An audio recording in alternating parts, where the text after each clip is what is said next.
lot, don't you? It just kind of rolls off your shoulders. Yeah. I mean, but I wanted to see who these people were, what they did. We lived here 3 years now, so I figure, my husband says, you can't complain if you're not going to get involved. That's true. Okay, that's true. Well, good luck with yours. Yeah, that'll be a night. I haven't done that for it. How are you this morning? Good. How are you? Good. Sleepy.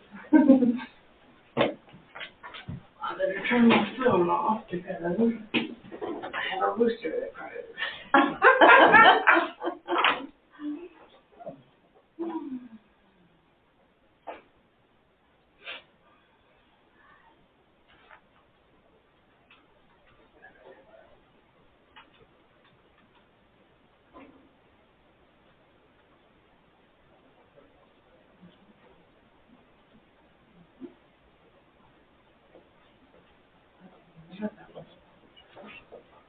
What's wrong with this screen? That one's the one that's been giving me, that's the one that's been giving me so much trouble. I know. Is this okay? Yeah, I think we'll scoot back a little bit. Just so we push these Might buttons. put a little Tape them forward. mark or something where they are. Yeah. Where's Mitchell? I can get it to come up once it's like at the regular home screen or whatever you want to call it, the TV. Mm-hmm. But if I can't get it there, I don't know what to do when it's just trying to load. We're going to take the tables back and then I'll try to do it. It's fine. If I can't get it online, I'll just turn the screen on. Okay. I know, this is fine. Everybody in trouble with this that screen. I wonder if it's the TV or if it's the wiring. I think it's something to do with the wireless. Oh. And I noticed, like, when the screens are facing each other, they'll bounce back and forth. Oh, It's like the digital, yeah. whatever. So, I have to turn them, but then, I don't know what's wrong with that one.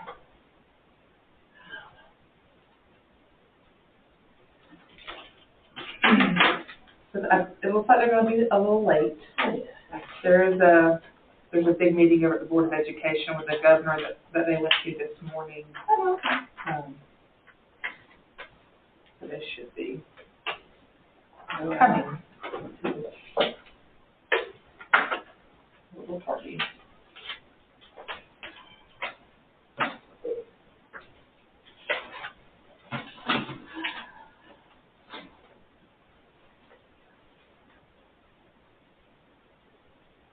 While we wait, is there anything specifically that y'all have questions on that maybe I can help answer?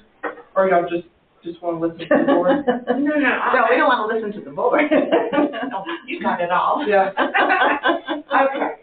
Because I don't understand any of that millage and, the rollback. So Yeah. how much are we going to get, like the amount, a dollar amount? So that dollar amount that's hard for me to calculate. That's the finance director. She can do that, like per every 100,000, the dollar figure, that rollback figure. But there is or both of y'all have a homestead exemption. So that homestead exemption, so that's normally a $2,000 exemption that takes off the value. Okay. Well, this year there's a House bill that was passed earlier in the year that you'll get $18,000. You'll get the $2,000 plus an $18,000 exemption also. So that's through the state. That's roughly going to be $500 on top of what the board decides to do. Yeah, because, I'm on Social Security. Yeah. Good morning. Okay.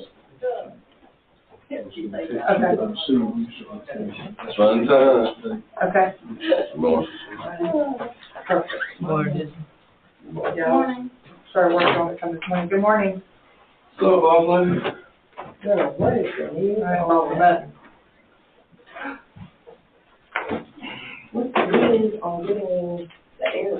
I texted Alan this morning, so when he comes by, he's going to look at it. But it looks like there's something wrong with the IT room. Yeah, it's been like that since Thursday. I thought they were working on it Friday, but it is so hot out there where Kelly's at. Is it? Well, I did text Alan, I'll text him again. I mean, Because our, tell him nothing else, we're gonna have to stick the floor time, this is not hall. our, hallway is set on a timer, so I know like when you come in the morning, it's a little warm, it's because we just have the air bumped way up. Yeah. But, Well, see, they have a pipe, like a vent pipe, blowing the hot air out. So, and I did that Thursday and Friday, I opened up the door in the mail room, so it would flow on through. mm-hmm. But Kelly's room, there's no ventilation in there anyway. No. So, I mean, it's miserable back there.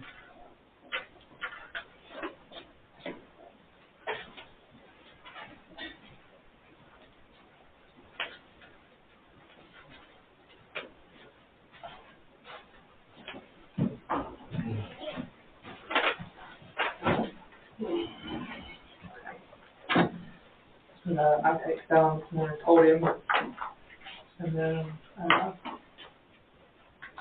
so I just texted him back, we definitely have a problem. Yeah. It's miserable.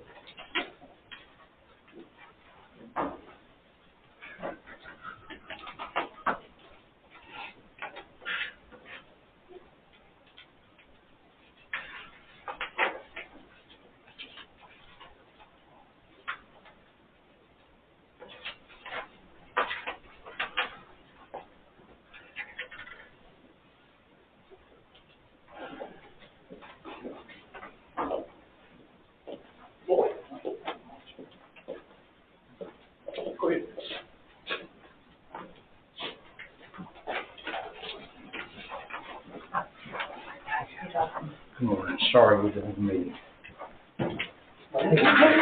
Morning. How are you? I know, it's okay, we're all there. That's all right. I had to snatch that tie and jacket off. I was about to turn up. It was warm over there. Well, at least it feels good in here. Yeah. It does. Better than her office, I think something on the IT room. The IT room, yeah. Yeah. It's blowing hot air out, so Yeah. it's got it preventing. All right.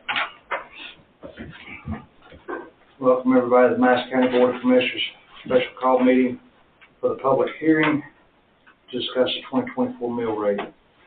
First off, Frank May is still in the meeting at the school, and Brian Kirk cannot be with us because he has a prior commitment meeting also.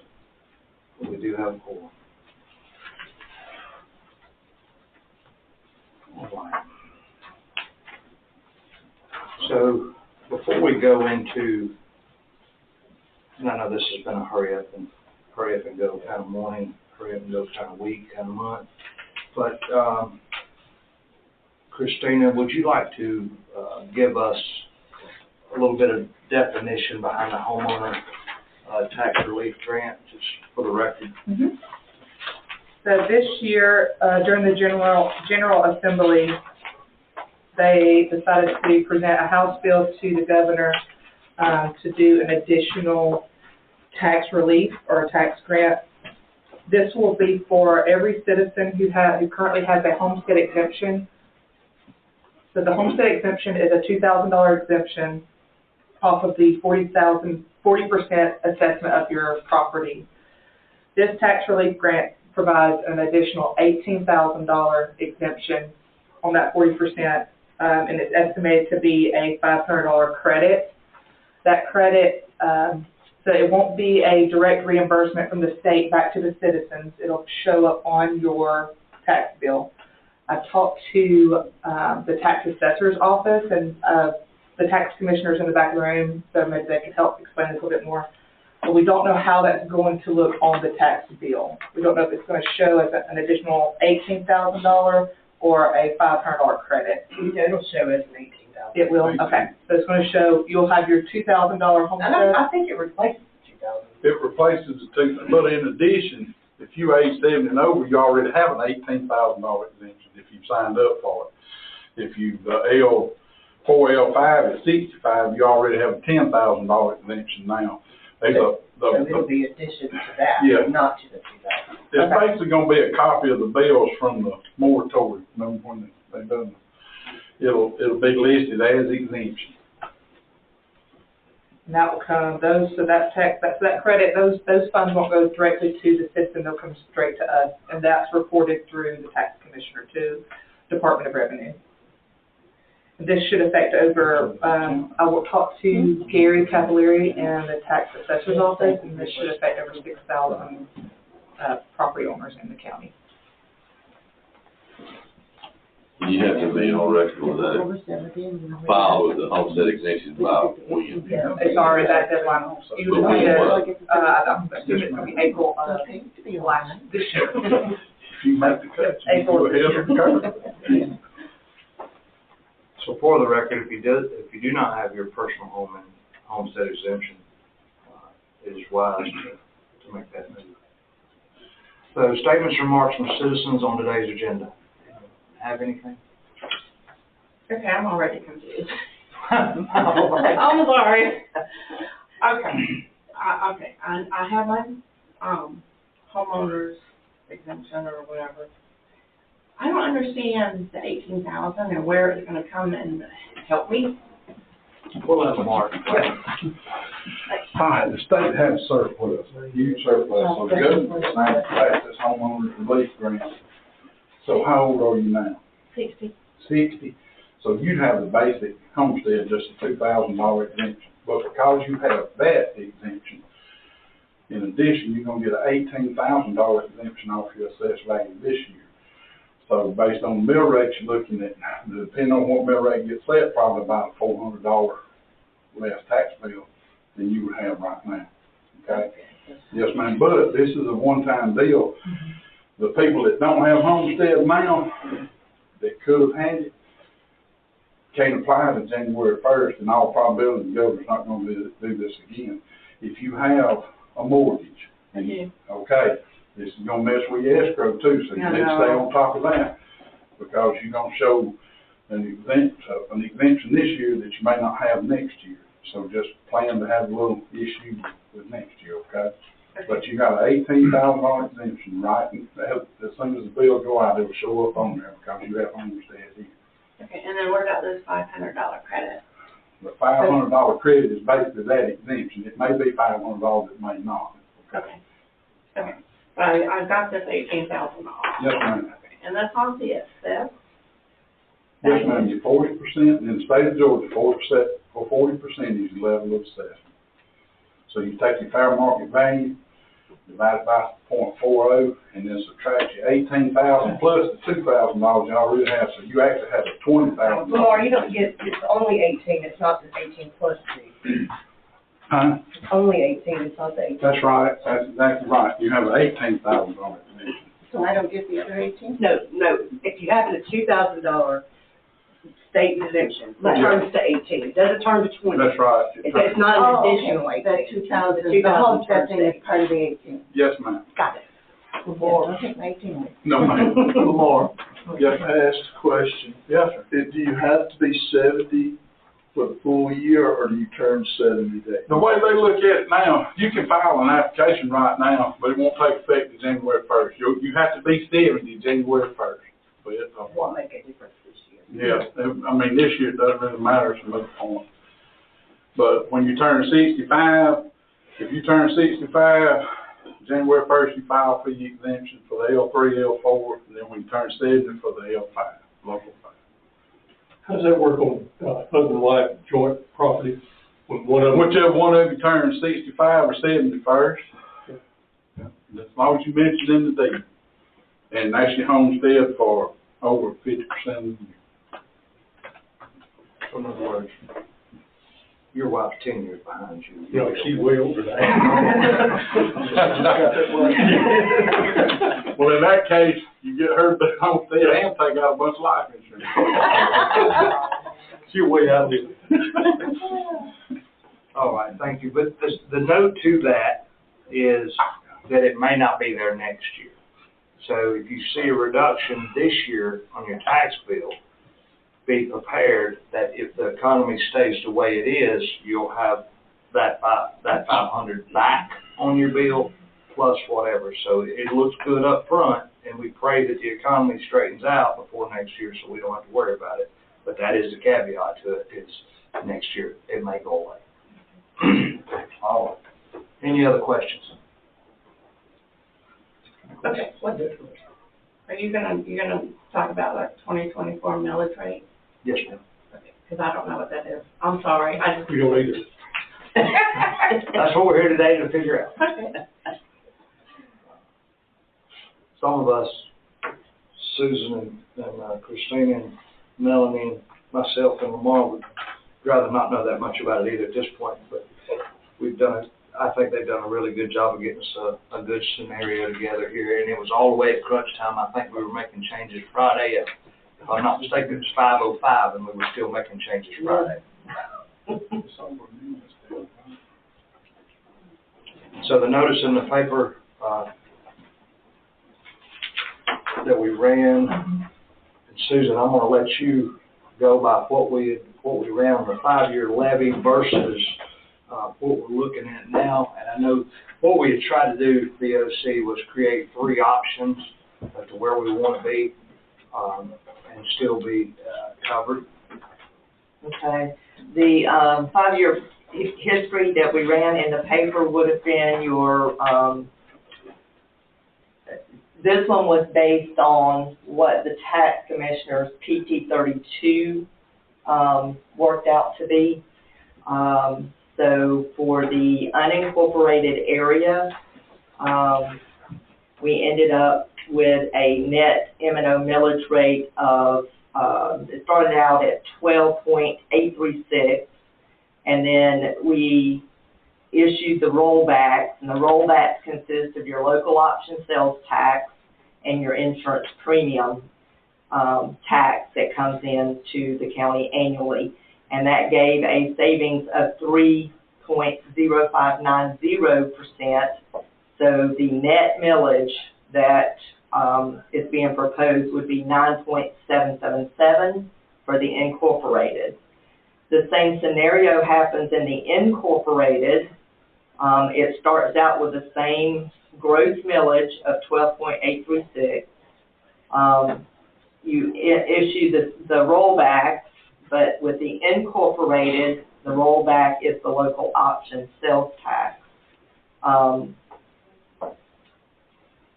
know that there's a lot of misconceptions with that, but that you help me, Lamar, but that happens because the cities, the incorporated, receive their own insurance premium tax. That's right. That they get to roll back on their taxes. So they're not allowed to double dip when the county issues theirs. That's why there's a difference. So the incorporated, again, started out at your gross 12.836, less the local option rollback, the sales tax is 1.9080, and so their net millage will be 10.9280. Now, there's other options for the board to look at. One rolls it back a little further, and one moves it up. So it just depends on, what the board decides that they would like to do. But the one that was published is the one that arrives from this PT 32 that comes from the tax commissioner's office when the digest is published out.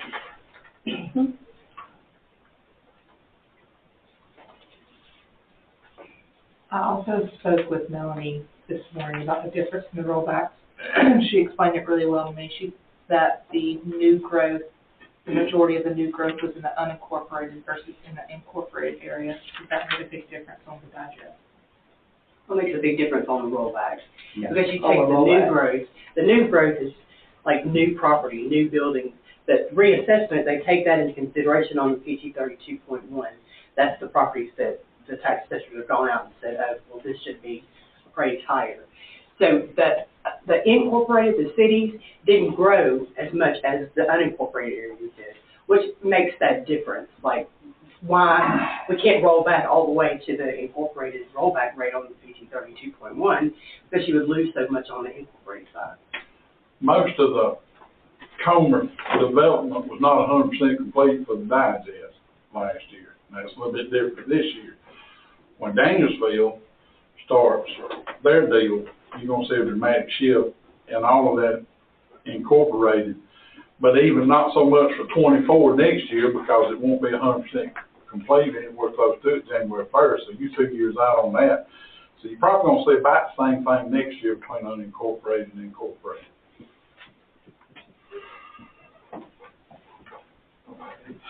For the ones of y'all visiting with us this morning, I'd like to make a special note to say that we looked at a 15-year previous digest, and right now our county is the lowest mill rate in 15 years. So I know, just to clear up the rumors of high tax bills, that's not something that's driven by the county, as we are at the lowest we've had in 15 years. We're from a 16 down to about 13 mil, which in mills is about $1.1 million. We're down. The assessed values is based off of what people are selling their homes for, which is driving each of our tax bills. I include me in that, is driving our skyrocketed tax bills. It's not the county's millage rate. Can I ask another question? Yes, ma'am. What is mill? What is, like, it was 9.777, and that's a mill. What is a mill? $1.1 million. Oh, but what is a mill in this, I don't understand. It's hard to explain. A mill is a standard of taxation. Okay. Yes, it's really million. Well, it's 1,000 at the assessed value. Yeah, it's your assessed value, that same 40% we were talking about a while ago, it's 1,000 of that. Okay. Perfect. You take your assessed value and multiply it times the millage rate, you get your tax. And that gives you your tax. Okay. Less you exemption. You take your assessed value? Your assessed value that shows up on the tax, Yes. on the tax Well, statement. it's your exemption. That's your exemptions, and then you multiply that times the millage rate, and that would be your tax bill. Okay, thank you.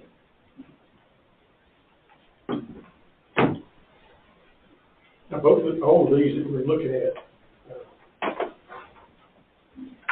it actually represents a millage rate reduction from what 2022. Yeah. One of them is less of a reduction, but they are both reductions from the 22 millage rate. The other side of this equation that you as a citizen need to be aware of is this is what the Board of Commissioners is doing and does not reflect on what the Board of Education is doing. And I want to say it is between 57 and 59 cents on the dollar now. It is somewhere in there between 57 and 59 cents on every dollar that's collected by that guy in the back there goes to the Board of Education. And we do not control what they do, but in looking at what we're trying to accomplish, and I'm not saying anything derogatory about, because they have plans and commitments that they've got to meet too. But at the end of the day, it would be a very unusual circumstance where you would find the county collections being greater than their Board of Education collections. I would utter that across the state of Georgia. It's about 56%. Yeah. Yes, across the state. Can I ask a question? Absolutely. Why is the Board of Education not controlled by the Board of Commissioners? They set their own millage rate as a governing body. They have their own governing No, is body. that just in Madison County? The state of Georgia, when they established county governments and school boards, they separated them. So the idea being that local politicians couldn't dabble with the education system. That legislation goes back and turns that. It's a constitutionally decreed situation that. So whether it's right or wrong, that's the way it is. So Yes, ma'am. We don't. It's like there are certain officials in each county that are constitutionally elected officers, and an example would be the sheriff's department. Every county has a sheriff's department, and while we work with our sheriff's department to develop their budget does fall under the purveyorship of the Board of Commissioners, where the Board of Education is an entity on its own that can set their millage rate, literally whatever they want to do, up to, is it like up to 21 meals or something like that? So, you know. That's just one, but I'm not gonna, I just kind of wanted to know because all my kids were homeschooled. 77, I have no more kids in school, and yet I'm paying this outrageous amount of money to school other kids. And it just, because in Dawson County, we had a thing where if you were over 65, you got so much off. If you were over 70, when my husband and I turned 70, we had a 10-acre horse farm. We paid $92 in property taxes. And I know your taxes are high. When I moved here, I was told Madison County has one of the high, but my grandkids live here, so money wasn't important. But they've gone from $900 to $2,000 in 3 years. And I'm going to be 80 soon, and I'm not going to be able to afford your property taxes pretty soon.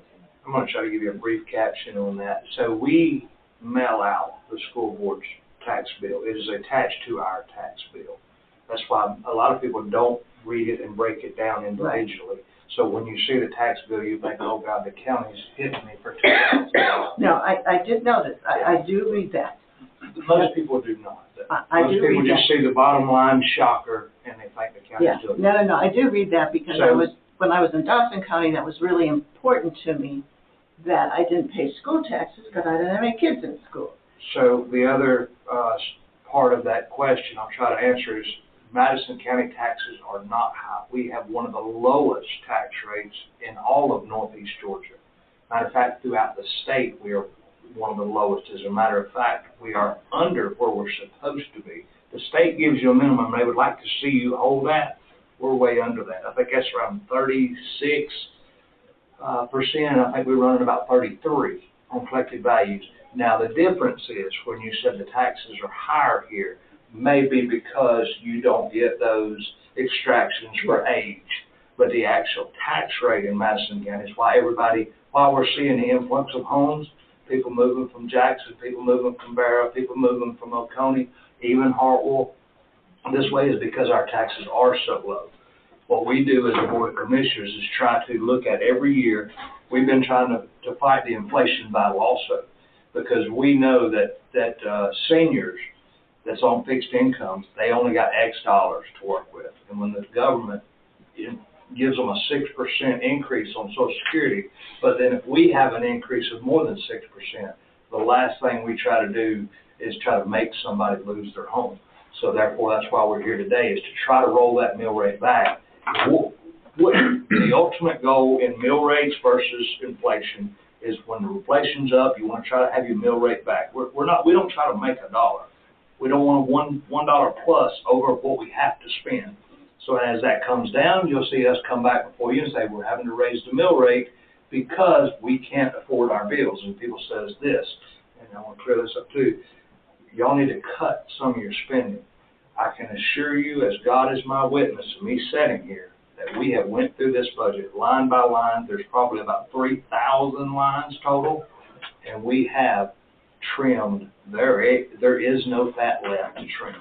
So when we say our total expenditures is at $21 million, I'm just using a round number, $21 million, I can assure you, as I'm sitting here, that's what our expenditures are. There's no fat included, there's no fluff, there's no extra, because me as a taxpayer, it feels like you when I get my sticker shock too.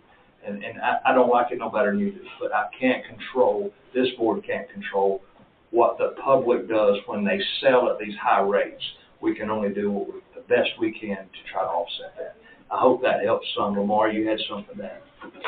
The chief appraiser would be better to give you the exact number, but I get the emails from the Department of Revenue too, and I know our level of assessment, as hard as it is to believe, has fallen below 36% the last 2 years. Now, well, it's not bad in the sense that houses are still underappraised according to where the market is, according to the Department of Revenue.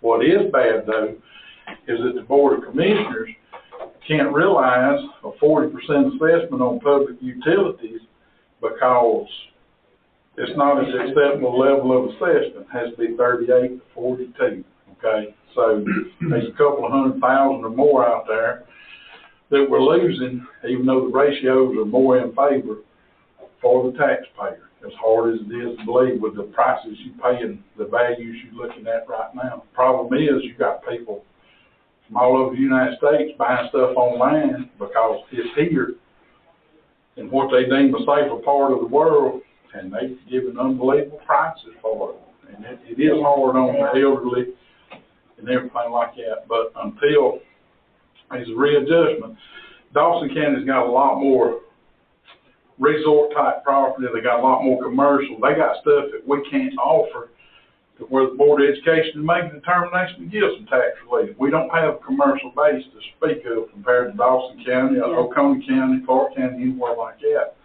What we do have is safe communities, and we have services that cater to those homeowners, and we have a good education system, and we just, and these plans, the Board of Commissioners are looking out, doing different economic stuff, trying to get some business and industry and infrastructure in here. Probably won't be in our lifetime, though. It'll get started. I'm just telling you, it'll get started, but it won't be finished in our lifetime. Let me say also, ma'am, that I know we've made some comments regarding the Board of Education, that everything that both this group and the Board of Education does is transparent. They also have public hearings regarding where they're going to set the millage rate. And I will be there too. Well, they've just completed their process, but that is why we encourage citizen and community involvement in this. And if they're per line item, if you wanted to ask any questions regarding what a department's budget is and why, we've got it broken down from time paid to how much literally office supplies go to each department to the tune that it's almost, it's really burdenous on the part of the clerk, on our money people and all like this, rather than have a central purchasing thing where we buy bulk paper for every department in the county. Literally every department has a line item for those things, for travel, for fuel, for education, through each department. And we have, no other way to describe it, we have scrubbed those budgets this year and then turned around and asked for more services from our people, which is something that as someone who has moved from Madison County, you know, people still want the services, the rec department things, and things like that. They want road improvements. And while we may be slightly behind in some areas, we are making a legitimate effort to bring us in tune. In the 2.5 years I've been involved with the board, we have sought to bring our salary structure for our sheriff's departments, EMTs, county employees in line with what the counties surrounding us were, because all we were was a training ground for sheriff's deputies. They stayed here 2 years, the deputy was certified, and then he went across the county line and made $6 an hour more. No, I understand that. And it has been every year this process is really difficult. I mean, at best, it's difficult. I want to sum up one more thing, and it's when the notice goes in the newspaper, there's a little bit of a misconception there, because it says Board of Commissioners and potential Board of Education, there will be a tax increase. That's not a true statement. There will be an income increase based off of it. So when it says increase, it means there's more money coming in than last year but it doesn't define what that increase was. It No, was I actually I more understand stuff that out there. people, your sheriff, I have no problem with people getting paid more money and stuff like that. That's, Yeah, I don't have I don't any problem think with you're the here. Board of Education or what you're doing. I mean, when I read in the paper that we're doing a weight room for the Board of Education, they're kind of, you know, my husband says, if you're gonna bitch about it, get involved, right? I appreciate So- you being here, just to be honest. I do. I appreciate you being here. But So, I don't have just any want- problem with what you're charging, and, I mean, my house is over assessed for what it is. I could not sell it for what you've assessed it at, but I don't have a problem with that. But I am here just to listen, so I don't mean to be a pain in your ass. You're absolutely fine. I just want to make it clear though, because a lot of people read that and says, oh Lord, they're having a tax increase. No, because when I lived in Florida, It's a revenue I was increase. in the Board of Commissioners office, so I know how you work and I know how things are done. I just want to make sure that nothing's going through the little holes here and there that we don't know about. What's your name? Barbara Sanders. Thank you. All right. So I think we've cleared up, Yeah. the notices, and when it says it's an increase, it's not actually an increase. I think we've cleared up why we're doing what we're doing. Now we'll move on to the actual numbers at hand. Yes. So if there's no other comments from citizens, we'll open the public hearing for the 2024 millage rate. You will have an opportunity to speak after we discuss our thoughts. 2023 millage rate. 2023. Oh. Sorry, I'm just reading. We're sorry. We have too many years going on Yeah, here. between that and the budget, that's probably where I got it. There is one other thing too. We are charged by the state as not having, we're limited in how much money we can collect and have in reserves for the county also, which is one of the challenges that we face. I know every night everybody hears, on the news, you need to save, you need to save, you need to save. Well, we can't arbitrarily collect tax and just put it in the bank and leave it there. That we're not allowed by state law to do that. The state charge is that the county must maintain 3 months operating salary for every department, as if everything shut down tomorrow, the world shut down, we have to maintain for 3 months prior to that. So a lot of times when you hear about reserves, whether it be school board or board of commissioners, you have to understand what the reserves are there for. It's not just a savings account. It's a mandated account. All right, Susan, you wanna? All right, what are we gonna do?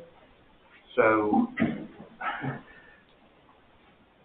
me and you had talked about what it would look like if we went back to zero versus do we really need to quite go that far based off of what we are projecting the expenses to be in the 24 budget.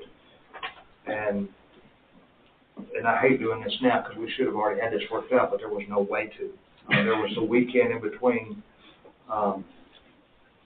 But I felt comfortable of this not actually having to go all the way to zero. We would still have a drastic reduction in revenues for the taxpayers, a huge savings to taxpayers. But yet we know that there's up and coming facility changes, more departmental, and a lot of capital outlay. First, can you give us a number of what the proposed budget total expenditures is for 24? Well, yes, except for the work comp that I haven't went back and reworked, but it won't be a huge difference, but it's about 24.8.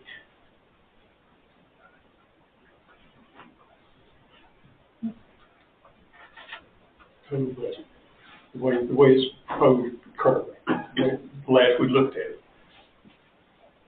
Right. I know it's 23, 24 the last time I looked at Yeah, it, and I know you'll have to go back. Yeah, and we redo added, it, so- we redid the wages. That was what we were working on at the end of the day. So we were somewhere right at 24.8.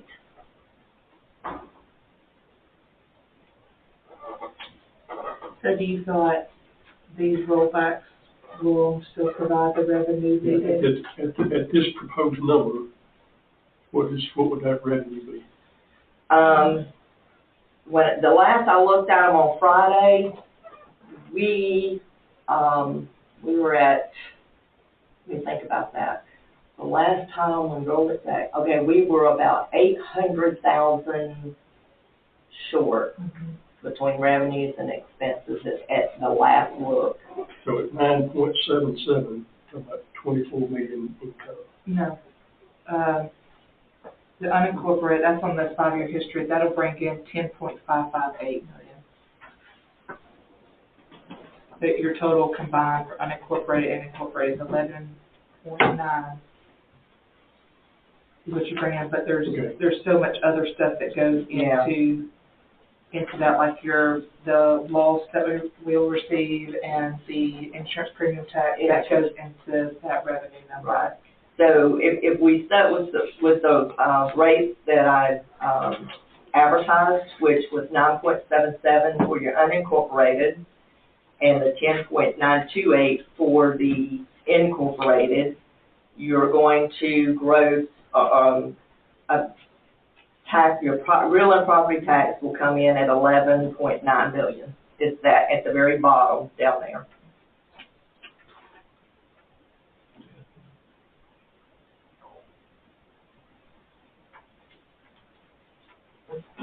Okay. All right, other sources of income. Scenario 2 was... They don't have that. They don't have it? I don't. That's all I've got, just one. Yeah, okay. You want me to make copies real quick? Yes, they don't have that. Hold up one second. Other sources of income, there are local option sales tax. Which will be roughly how much? That is, the local option sales tax and the insurance tax premium combined together is 3.059 mils, and each meal is worth 1.2. It's projected to be 1.2 for next year. 1.2 million. Mm-hmm. So 1.2 times 3. What was the... So 3.6 million is what that offset is for lost and insurance premium.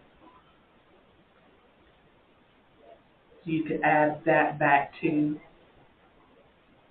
the 11.9. Right, so what else? And what now? That comes up to 14, 15.4, 15.5.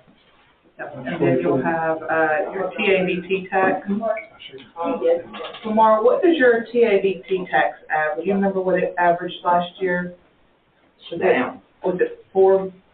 No, it's almost 5 million. I can go look. You want me to go look? Well, I think that last year's budget, I think it's over what last year's budget was projected, which was $4 or $5 million. Plus 5 on the Yeah. So that's estimated at $5 million for the TABT. Then you also have another large income is your E911 surcharges. That's about, I think, $600,000 to $800,000. That's like 50,000. Yeah.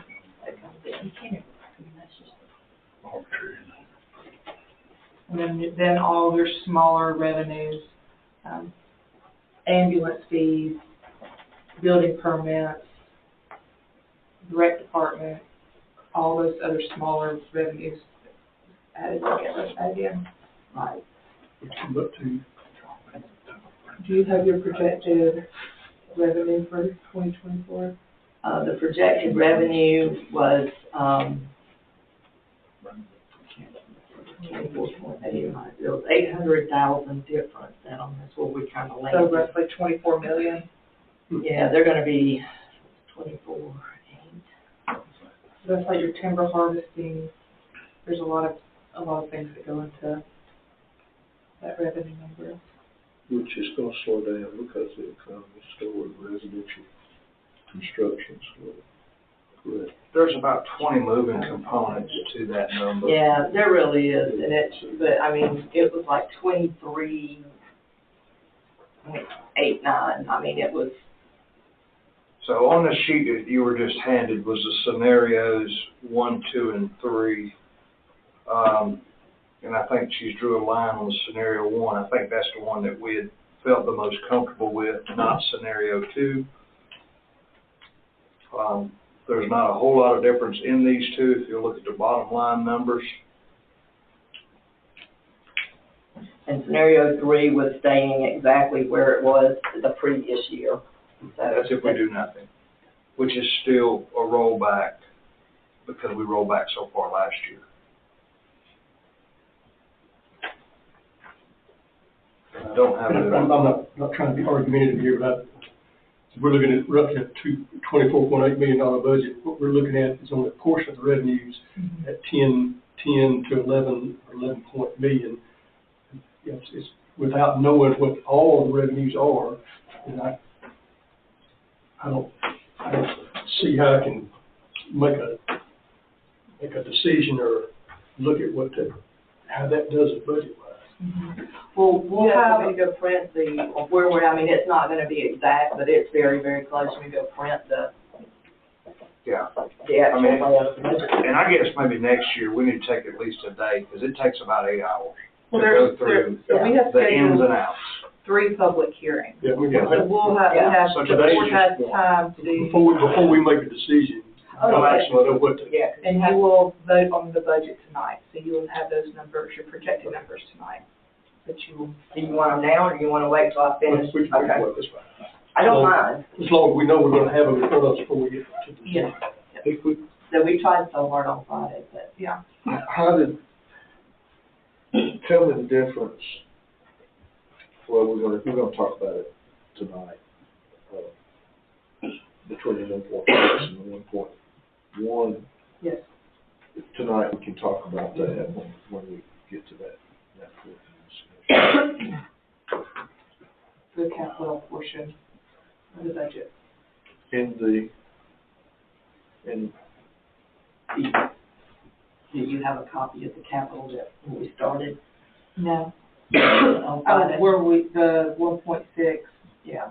I have a copy of that, but Todd's wrote all over it, marked stuff out Okay. and everything. Okay. I mean, it's just, yeah. But what When I I use believe the what other day Dennis to- is talking about Yeah. is if we take that capital purchase list out of the operating budget and the board uses its other funds to pay for that, that will lower your overall expenditures. Is that what true? It will. The confusion part of that, by doing it that way though, it creates an issue with the auditor. Because the auditor has to know up front what we're doing when you move, let's just say the federal dollars, and you move those over into the general funds, because you know you're gonna pay the capital outlay out of the general fund, but it's gotta transfer. Right. Even speaking to the auditor, he gave us a specific way to do it. And it's sort of hard to reflect that on this piece of paper because it makes your budget look inflated. And it's really not inflated because the money's pre-spent from a different department or from a different pile of money. But what, I guess my question, and this may be a question for later today, is if we recognize the capital expenditures for, that have been proposed to us for 2023, we're gonna, and we take that from some other money source that we might have, but 2 things are gonna happen. One, the budget should decrease slightly, shouldn't it? Because capital outlay is already built into the budget, which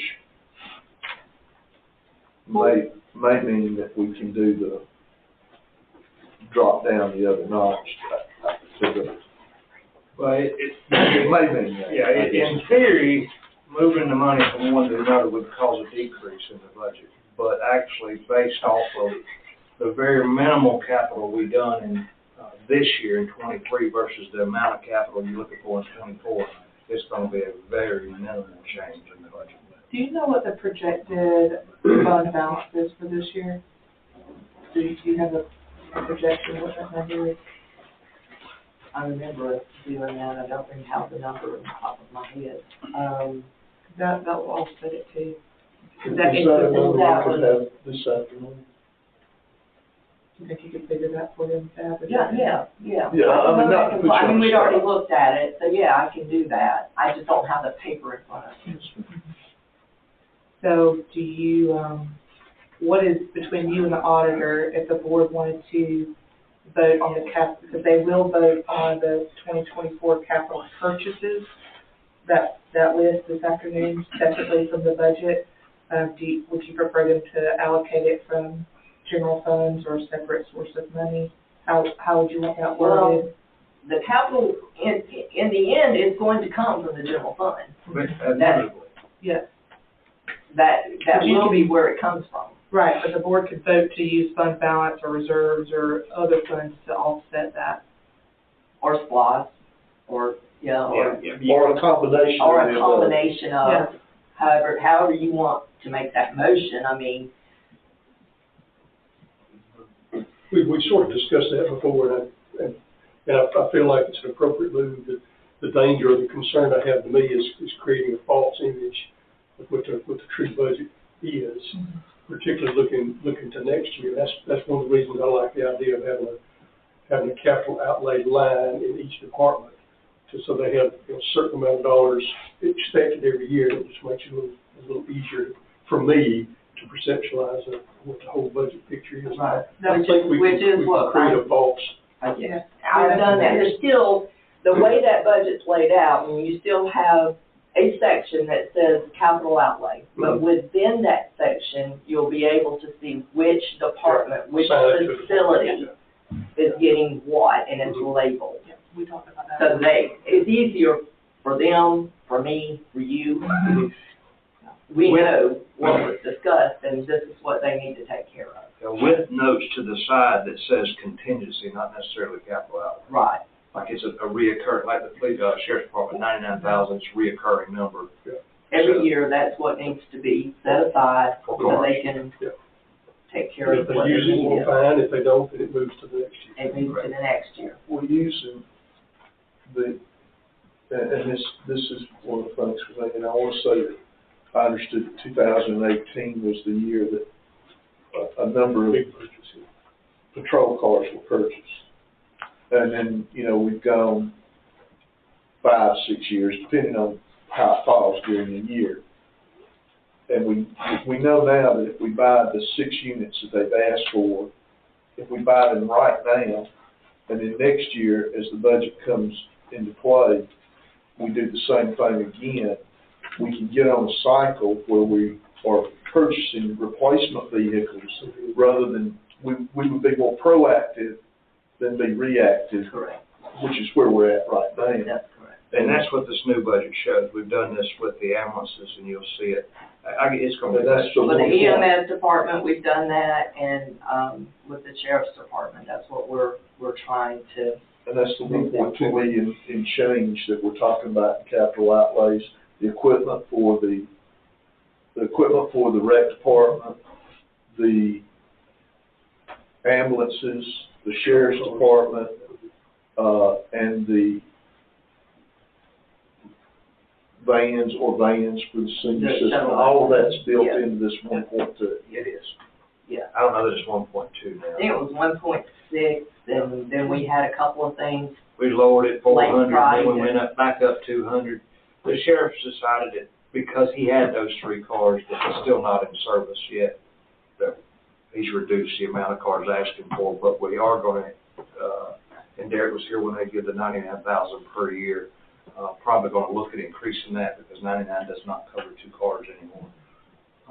And actually, speaking to Ford on Thursday, there's going to be a $10,000 increase on the 24s versus the 23s. Well, that's why So everything that you see projects price increases for the coming year, because as the economy slows down, commodities are going to rise in price. It's supply and demand, except we're in such an inflationary period now that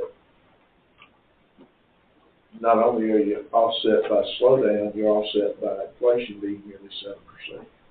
So this is our first meeting for today, and I appreciate everybody being here. The meeting that's the most important is the one at the end of the day. That's when because right now, we just now are taking the options, they're just seeing the options, and they're gonna go back and weigh the options and then come back tonight and vote on them. We'll vote on the budget tonight, we'll vote on the millage, we'll set the millage rate August 7th. That's correct. So, tonight you'll hear more talk because they'll have more information in front of them. This is the prelim meeting, I guess you say. But with that being said, we have these, we'll get some more documents before all y'all get out of the room today. We'll close the public hearing. Any other statements or remarks from citizens on any matter? Thank you. I want to say a couple of things.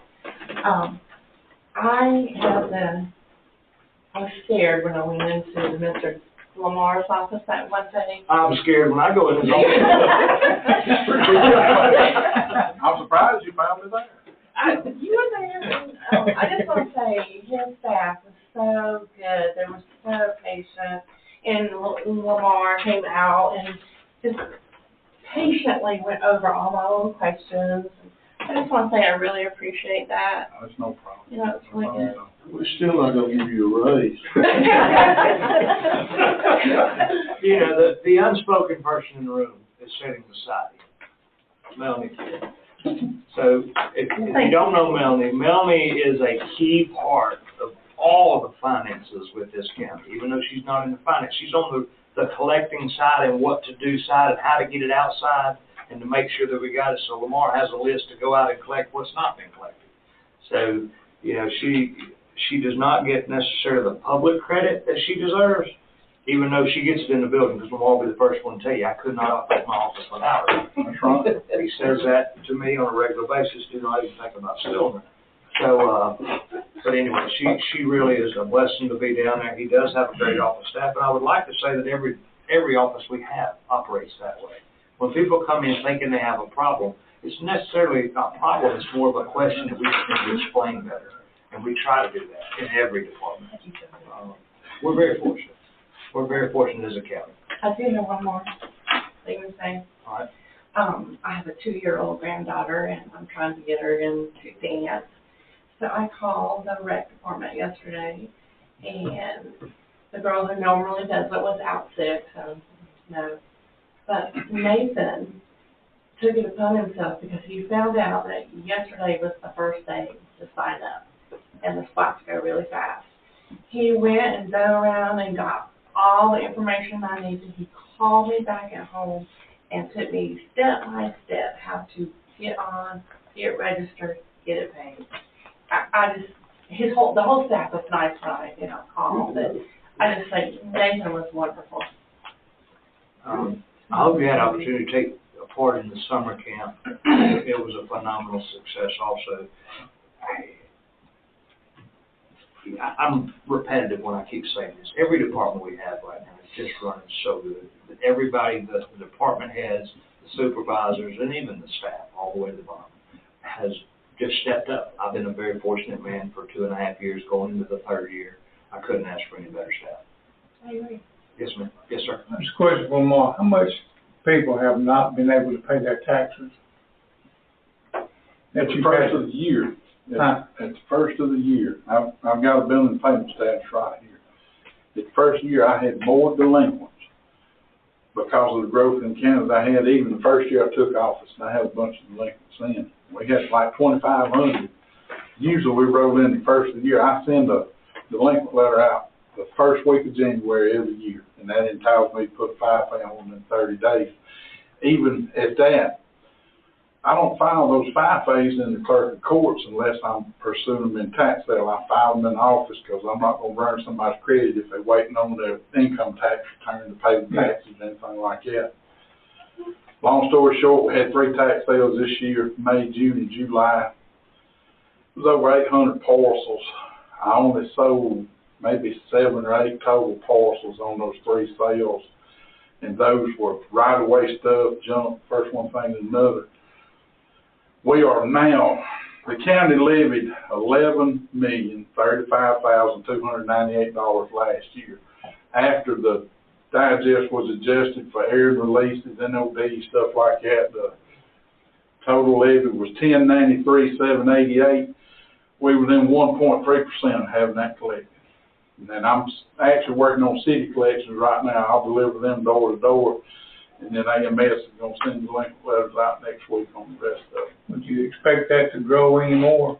It's gonna be big again next year because of growth. It's gonna even be bigger. Do I actually know because the moratorium slowed down a lot of building, okay? We're not seeing the amount of new housing that we saw last year. So I would expect, and I gotta say this, historically, I've allowed people to make payment plans, do whatever they need, you know, I always have.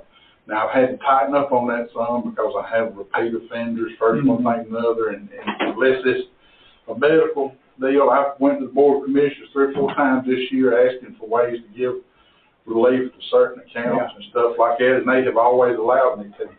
You know, I'll call Todd sometimes 2 or 3 times a week, say, can I help this person, can I do that?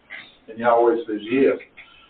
But if you'll notice on that July sale, they were developers, they were farmers, they were every facet of life in Madison County, but they were also single year. Most of the junk's cleaned up now. So what you're gonna see going forward is gonna be, like for next year, it'll be more 2022 stuff than anything else, you know, and 23. If I do 5 days in January, by March, I'll start prosecuting those. And I fully expect there to be somewhere around 1,500 to 2,000 delinquents next year. Not as much as last year because of growth, but I'm not taking for granted the 900 I had for years and years and years. But the trouble is, though, it's like, you know, as prices go up where families can't afford, you know it's gonna increase because we ain't through this, all this worse yet. But I've always had the permission. I understand what you're talking about. To let them make payments or do whatever. And to give you an example, the accounts that make payments generate a lot of interest penalty. Yeah. And if you go back on every digest Melody and I could collect, go back 7 years, there's a plus collection to all taxing authorities over $2 million because of that interest and penalty. So you go after the serial delinquents and then try to help everybody else. The problem is trying to decide who's who. You see any reason why the building is slowed up? Well, the moratorium helped a whole lot. Yeah, but so it is though, that's decreasing revenue that could come into the county. But it's also adding to services too. See, that's the whole catch-22 that if we'd had this Board of Commissioners 35 years ago, we'd have commercial now where we could offer. Maybe the Board of Education could offer an exemption for the elderly, but that wasn't the mindset in this county 35 years ago. We're still talking about the same stuff now we were talking about 35 years ago. And that's why I say in our life, we won't have enough sewer in this county for anything appreciable. When we do get a viable business, 10 people fuss about it and hold the whole thing up. I understand that. But I don't mean to be doing this.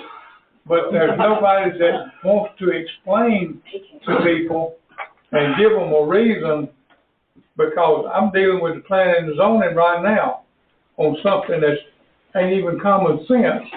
I want to sell my neighbor 1.4 acres of land.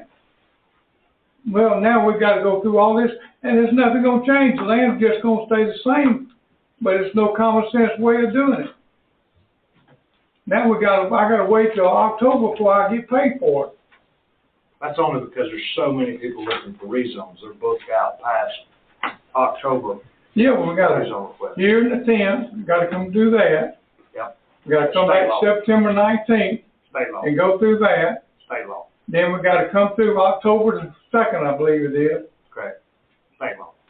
We just, it's stuff we have to follow. But trouble is, it's nothing going to change. I agree.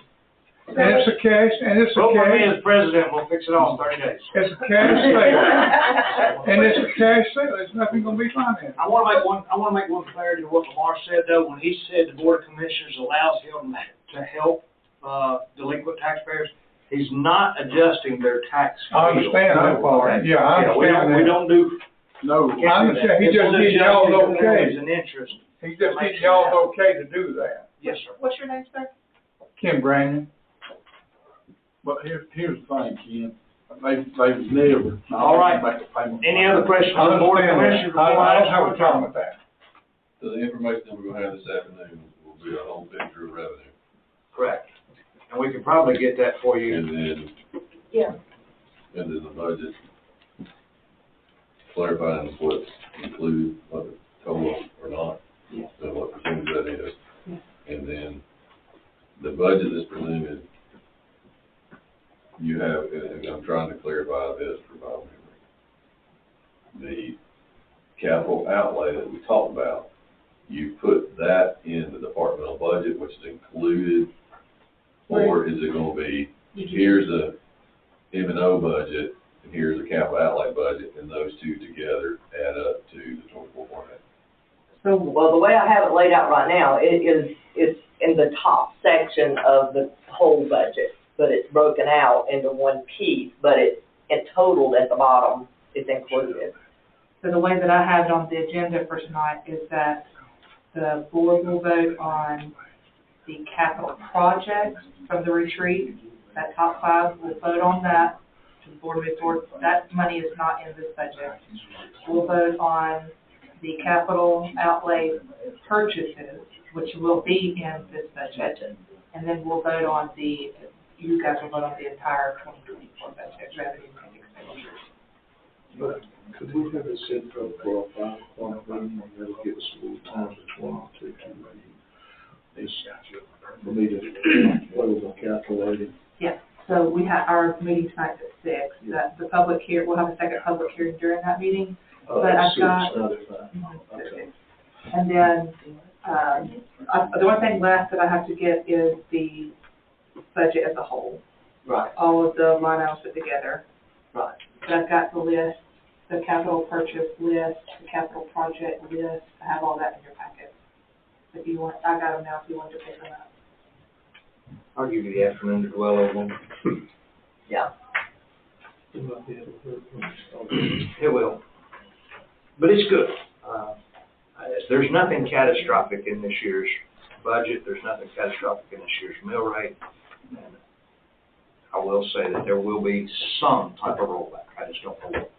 There is not going to be a mill rate increase, I don't think. So, huh? Yahoo! Yeah, yeah. Exactly. You know, yeah. Go ahead, Commissioner Dalton. I'll move the adjourn. All right. So, yeah, we try really hard not to do that. Okay, so I'll be here at 6. Well, The library has to do their budget. I'm on the board. Thank you for explaining that.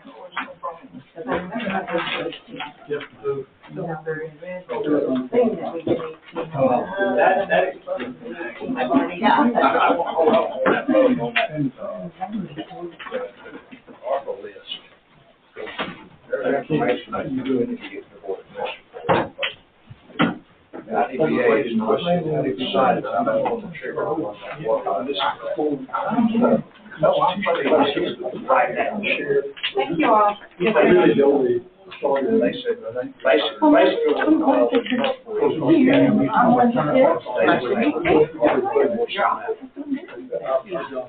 The reason is, because we're running down there, we can't go.